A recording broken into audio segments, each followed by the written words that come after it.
बहुत आसानी से मिल जाने वाली चीजों से वो खुशी कभी नहीं मिल सकती जो खुशी कड़ी मेहनत पर पाई गई चीजों से मिलती है।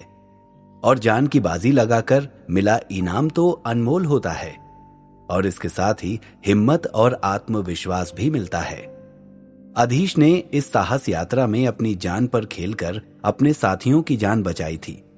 पुरस्कार तो मिलना ही था, लेकिन अधीश को उससे भी बड़ा इनाम उस तांत्रिक के छल्ले के रूप में मिला था। लेकिन क्या वो वास्तव में एक इनाम था? रक्त संधान संघ के तांत्रिकों की विरासत की ये विरासत क्या अधीश को अच्छा फल देगी या काली शक्ति फिर उसे नुकसान पहुंचाएंगी? मंदार पहुंचते ही अधीश और उसके साथी सीधे साहस भवन के कार्यालय में पहुंचे। वहां गुरु जयदेव पहले से ही मौजूद थे और सभी का इंतजार कर रहे थे। प्रणाम गुरुजी। सबने एक साथ गुरुजी को प्रणाम किया। आयुष्मान भव। गुरु जयदेव ने हाथ उठाकर आशीर्वाद दिया। उनके चेहरे पर मुस्कान देखकर अधीश ने राहत की सांस ली। गुरुदेव मुस्कुरा रहे थे। इसका मतलब था कि वो उन सब से नाराज नहीं थे। गुरुजी, आपने हमें जांच करने भेजा था, लेकिन परिस्थितियां ऐसी बनी कि वहां रक्त संधान संघ के एक बूढ़े तांत्रिक से हमारा सामना हो गया और हमें युद्ध करना पड़ा। यश ने सफाई देते हुए कहा, मुझे सब पता है। आप लोगों के एक एक कदम की पूरी खबर मुझे यहाँ हर पल मिल रही थी, और आप लोगों ने कुछ भी गलत नहीं किया, बल्कि इस साहस यात्रा का जो लक्ष्य था उससे बढ़कर आपने अच्छा प्रदर्शन किया है। इसके लिए आपको बहुत बहुत बधाई। कल प्रार्थना सभा में आपको आपके पुरस्कार से सम्मानित किया जाएगा। अब जाकर कुछ देर अपने कमरे में आराम कीजिए। गुरु जयदेव बोले। धन्यवाद गुरुजी। सभी ने गुरु जयदेव को धन्यवाद दिया और बाहर आ गए। अधीश भी अपने कमरे की ओर जा रहा था। ललिता भी साथ में थी। अधीश शारीरिक और मानसिक रूप से बहुत थका हुआ महसूस कर रहा था और जल्दी से जल्दी अपने कमरे में जाकर आराम करना चाहता था। इतने में शुकमान उसके सामने आ गया और बोला, कहो मांत्रिक जी, यात्रा कैसी रही? मैंने सुना है कि आपने बहुत बड़ी उपलब्धि प्राप्त की है। आपका आशीर्वाद था शुकमान जी। अधीश ने हाथ जोड़कर उसे प्रणाम करते हुए कहा। तो मैंने जो कहा था वो तुम लाए या नहीं? शुकमान ने आंखें नचाते हुए पूछा। अब वो मैं कैसे भूल सकता था? और अधीश ने तुरंत ही बूढ़े तांत्रिक के छल्ले में से निकालकर 2 रत्न मणियां शुकमान के हवाले कर दी। मेरे पास भी तुम्हारे लिए एक उपहार है, शुकमान बोला। अधीश और ललिता चौंक कर उसकी ओर देखने लगे। इतने में सुकमान ने थोड़ी देर के लिए आंखें बंद कर ली, और जब आंखें खोले तो उनमें से शीतल प्रकाश की किरणें निकलकर अधीश के मस्तिष्क में समा गई। अधीश को ऐसा लगा जैसे उसकी सारी थकावट मिट गई हो। उसके घाव भी भर गए। आपका बहुत बहुत धन्यवाद श्रीमान, अधीश ने हाथ जोड़कर कहा।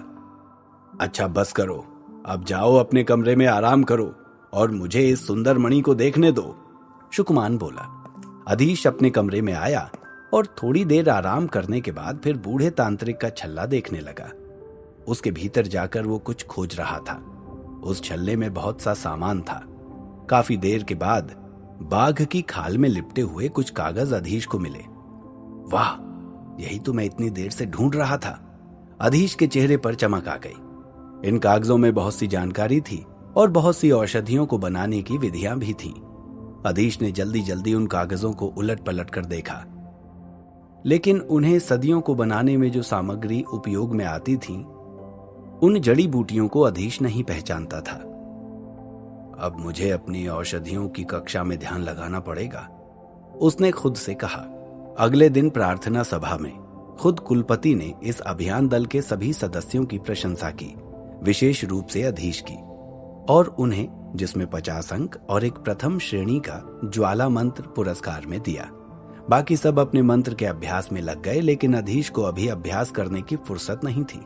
वो तो उस छल्ले में और दूसरी औषधियों की विधि ढूंढने में लगा था। खट खट खट, दरवाजे पर दस्तक हुई। अधीश ने दरवाजा खोला। एक कर्मचारी उसे लेने आया था। आपको गुरु सूर्यभान ने याद किया है, उसने कहा। ठीक है, मैं अभी जाकर उनसे मिलता हूं, अधीश ने उत्तर दिया और कमरे का दरवाजा बंद करके गुरु सूर्यभान के भवन की ओर चल पड़ा। जैसे ही वो उनके कमरे के दरवाजे पर पहुंचा, अंदर से आवाज आई, भीतर आ जाओ अधीश। प्रणाम गुरुजी, आपने मुझे बुलाया? अधीश ने पूछा। हाँ, साहस यात्रा में मैं तुम्हारे प्रदर्शन से बहुत खुश हूं और मैं चाहता हूं कि अगले महीने जो सभा होने वाली है तुम उसमें भाग लो और अपनी मंत्र विद्या का प्रदर्शन करो, गुरु सूर्यभान ने कहा। अधीश ने ध्यान से उनके चेहरे की ओर देखा। वो अभी उनसे नजरें मिलाकर बात नहीं कर पाता था। उनकी तीसरी आंख की लालिमा अधीश को सहमा देती थी, लेकिन आज उसी आंख में अधीश को अपने लिए स्नेह दिखाई दिया। उसे बहुत अच्छा लगा। लेकिन गुरुजी, उस सभा में तो अन्य गुरुकुलों से भी बहुत से आचार्य और विद्वान छात्र शामिल होंगे, अधीश बोला। उसके मन में संशय था। इसीलिए तो मैं भी चाहता हूं कि मेरा सबसे योग्य छात्र वहां प्रतिनिधित्व करे, गुरु सूर्यभान ने मुस्कुराकर कहा। ठीक है गुरुजी, जैसी आपकी आज्ञा, अधीश ने कहा। यदि तुम इसमें सफल रहे तो मैं बिना कोई परीक्षा या अंक लिए तुम्हें तुम्हारी पसंद का कोई भी प्रथम श्रेणी का मंत्र पुरस्कार में दूंगा, गुरुजी बोले। अधीश की खुशी का ठिकाना न रहा। सच में गुरुजी? अब मैं आज से ही तैयारी में लग जाता हूं और सभा में अच्छा प्रदर्शन करूंगा। अब जाओ, जाकर अभ्यास करो। तो वो उन्हें प्रणाम करके बाहर निकल आया। उधर प्रकाश नगर में विश्वनाथ पुरोहित बेसब्री से अपने मित्र का इंतजार कर रहे थे। वासुदेव को बुलाकर उन्होंने पूछा, चंद्रनगर से कोई खबर आई या नहीं? अधिपति कैलाश कब तक यहां पहुंचेंगे? हम पूरी तैयारी के साथ उन्हें लेने जाना चाहते हैं ताकि बाद में किसी तरह की परेशानी का सामना न करना पड़े, वासुदेव ने कहा। ठीक है, सुरक्षा का पूरा ध्यान रखना। मठ के सैनिक इतनी आसानी से उन्हें चंद्रनगर से निकलने नहीं देंगे, विश्वा ने कहा। हमारे पास अभी तत्व सिद्धि धारक सैनिकों की कमी है, इसलिए अभी हम चाहते हैं कि सब कुछ गुप्त रूप से ही हो। यदि युद्ध हो गया तो निश्चित रूप से ही मठ सैनिकों का पलड़ा भारी रहेगा, वासुदेव ने आगे बताया। क्या हम सामंत रणधीर की सहायता नहीं ले सकते? विश्वा ने पूछा। आप कहें तो मैं कल ही उनसे जाकर बात करता हूं। वो खुशी खुशी राजी हो जाएंगे, ऐसा मेरा मानना है। एक तो अधीश का उनके ऊपर एहसान है और दूसरी बात, अधिपति कैलाश जैसे योग्य व्यक्ति को कौन अपने राज्य में नहीं लाना चाहेगा। वासुदेव की आवाज में आत्मविश्वास था। बिल्कुल यही मेरा मानना है। कल हम दोनों ही चलकर सामंत रणधीर से इस बारे में बात करेंगे, विश्वा ने कहा। चंद्रनगर में अधिपति कैलाश ने अपने स्तर पर सारी तैयारियां कर ली थीं। पाणिक, कार्तिक और प्रताप भी उनके साथ आने को तैयार हो गए थे। उन्होंने अपनी बहुत जरूरी वस्तुएं ही अपने साथ ले चलने का फैसला किया था। उनमें भी अस्त्र शस्त्र ही अधिक थे। बाकी अधिपति कैलाश की किताबें और ग्रंथ, 3 घोड़ा गाड़ियों में सारा सामान लदवा दिया गया। कार्तिक, क्या तुम जयंत को मेरे पास लेकर आ सकते हो? मुझे उससे बहुत जरूरी बात करनी है, अधिपति ने कहा। जी अधिपति जी, मैं अभी बुलाकर लाता हूं, कार्तिक ने कहा और अधिपति के भवन से बाहर निकल गया। जल्दी ही वो जयंत को लेकर उनके पास आया, लेकिन वो छिपकर भीतर आए थे क्योंकि मठ के सैनिक लगातार उन पर नजर रखते थे। अधिपति बताइए, मेरे लायक कोई सेवा है? जयंत ने पूछा। मैं ये नगर छोड़कर बाहर जाना चाहता हूं। तुम व्यापार के सिलसिले में अक्सर बाहर आते जाते रहते हो। क्या हमारी 4 घोड़ा गाड़ियां अपने सामान के साथ तुम इस नगर से बाहर निकाल सकते हो, जिससे कि हम सैनिकों की नजर से बचकर बाहर जा सकें? अधिपति ने पूछा। बिल्कुल अधिपति, बहुत आसानी से। वैसे भी नगर द्वार पर खड़े हुए रक्षक इतने भ्रष्ट हैं कि मोहरों की एक थैली देखते ही उनकी आंखें बंद हो जाती हैं, जयंत ने उन्हें आश्वस्त करते हुए कहा। फिर यही तय रहा। मैं दिन और समय तुम्हें बता दूंगा। अगले हफ्ते तुम नगर से बाहर मत जाना। किसी भी दिन हमें बाहर चलना पड़ सकता है, अधिपति ने कहा। जी अधिपति, मैं ध्यान रखूंगा, जयंत ने कहा। जल्दी ही ये सूचना अधिपति कैलाश ने अपने गुप्तचरों के माध्यम से वासुदेव तक पहुंचा दी। अगले हफ्ते का बुधवार का दिन तय हुआ, जिस दिन उन सभी को चंद्रनगर से निकलना था। उधर वासुदेव और विश्वनाथ पुरोहित ने सामंत रणधीर को जाकर सारी स्थिति समझाई तो वो भी खुशी खुशी सहायता करने को तैयार हो गए।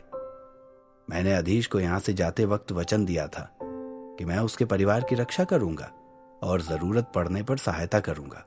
आप निश्चिंत रहिए, आपके मित्र को सुरक्षित प्रकाश नगर में लाने की जिम्मेदारी मेरी है, रणधीर ने विश्वनाथ पुरोहित के कंधे पर हाथ रखकर कहा। आपका बहुत बहुत धन्यवाद सामंत जी, विश्वा और वासुदेव ने एक साथ ही कहा। अधीश को अब कई सारे काम एक साथ करने थे। कक्षाओं के साथ साथ मंत्रों का अभ्यास और अगले महीने होने वाली सभा की तैयारी। इसके अलावा सबसे जरूरी काम जो वो कर रहा था वो था बूढ़े तांत्रिक के छल्ले में से अपने काम की वस्तुएं खोजना।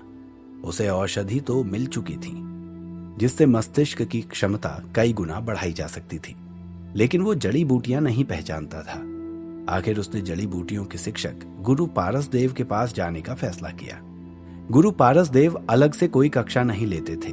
वो सारा दिन अपने भवन में विभिन्न जड़ी बूटियों पर प्रयोग करते रहते थे और जिस छात्र को उनसे कुछ जानना या पूछना होता था उनके भवन में जाकर ही पूछता था। कई छात्र उनके सहायक के रूप में वहां काम भी करते थे और साथ ही जड़ी बूटियों की जानकारी भी प्राप्त करते थे।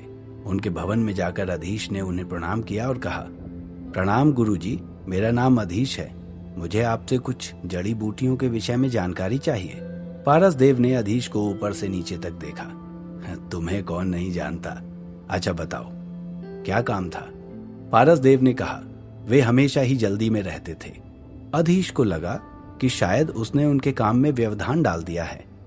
मैं बस जड़ी बूटियों के बारे में जानना चाहता था।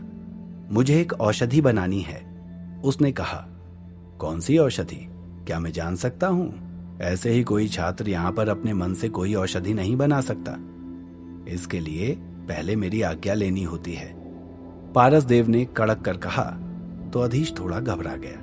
जी, यह औषधि, इसकी विधि मुझे बूढ़े तांत्रिक के सामान में मिली है। अधीश ने हाथ में पकड़े हुए कागज पारस देव की ओर बढ़ाते हुए कहा। कुछ देर तक पारस देव उन कागजों को ध्यान से देखते रहे और अचानक ही उनकी आंखों में चमक आ गई। क्या उसके सामान में तुम्हें कोई जड़ी बूटियां भी मिली हैं? उन्होंने पूछा। जी गुरुजी, जड़ी बूटियां तो हैं, लेकिन मैं उन्हें पहचानता नहीं हूं, अधीश बोला।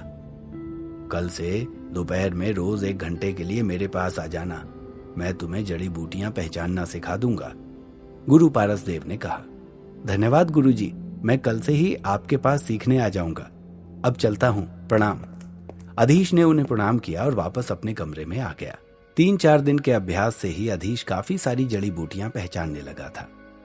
कक्षा के बाद एक दिन वो ध्यान लगाकर फिर बूढ़े तांत्रिक के छल्ले में वे जड़ी बूटियां खोजने लगा। खट खट खट, दरवाजे पर दस्तक हुई।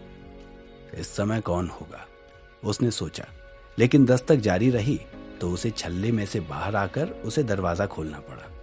सामने ललिता खड़ी थी। अधीश ने देखा आज वो कुछ ज्यादा ही बन ठन कर तैयार होकर आई थी। अधीश ने उसे ध्यान से देखा। ललिता सीधी उसकी आंखों में झांक रही थी। तभी अधीश को कुछ याद आया। अच्छा, मुझे तुम्हारे अंक लौटाने हैं, वो बोला। कोई जल्दी नहीं है, बाद में लौटा देना। मैं तुमसे कोई और बात करने आई हूं, ललिता ने कहा। अधीश ने देखा उसकी आंखों में आंसू भर आए थे। क्या बात है ललिता, तुम तो पुरस्कार से मिले प्रथम श्रेणी के ज्वाला मंत्र का अभ्यास कर रही थी ना? उसने पूछा। उसे लग रहा था कि शायद ललिता का अभ्यास ठीक नहीं चल रहा है। मैंने अभ्यास किया लेकिन परीक्षण में असफल हो गई, कहते कहते ललिता की आंखों से एक आंसू टपक पड़ा। इस तरह हिम्मत नहीं हारते ललिता, तुम तो एक बहादुर लड़की हो, फिर से अभ्यास करो, अधीश ने उसे समझाते हुए कहा और एक कुर्सी उसे बैठने के लिए दे दी। लेकिन अब मेरे पास समय नहीं बचा है अधीश, जल्दी ही मुझे मंदार छोड़कर जाना पड़ेगा और यहां से एक बार जाने का मतलब है कि अपने घर में हमेशा के लिए कैद हो जाना। मेरे घर में कई बड़े बड़े मांत्रिक हैं और मेरे जैसी असफल मांत्रिक को वे कभी सम्मान की दृष्टि से नहीं देखेंगे, ललिता ने कहा और फूट फूट कर रोने लगी। अधीश को समझ में नहीं आ रहा था कि वो किस तरह से सांत्वना दे। पहले दिन से ही ललिता उसकी अच्छी मित्र रही है और वो जानता था कि दिल ही दिल में वो उसकी कितनी परवाह करती है। उसकी सहायता करना चाहता था, लेकिन क्या अधीश ललिता की सहायता कर पाएगा? क्या उसकी इकलौती मित्र मंदार छोड़कर चली जाएगी? जानने के लिए सुनते रहिए द मैजिशियंस सीक्रेट, सिर्फ और सिर्फ पॉकेट FM पर।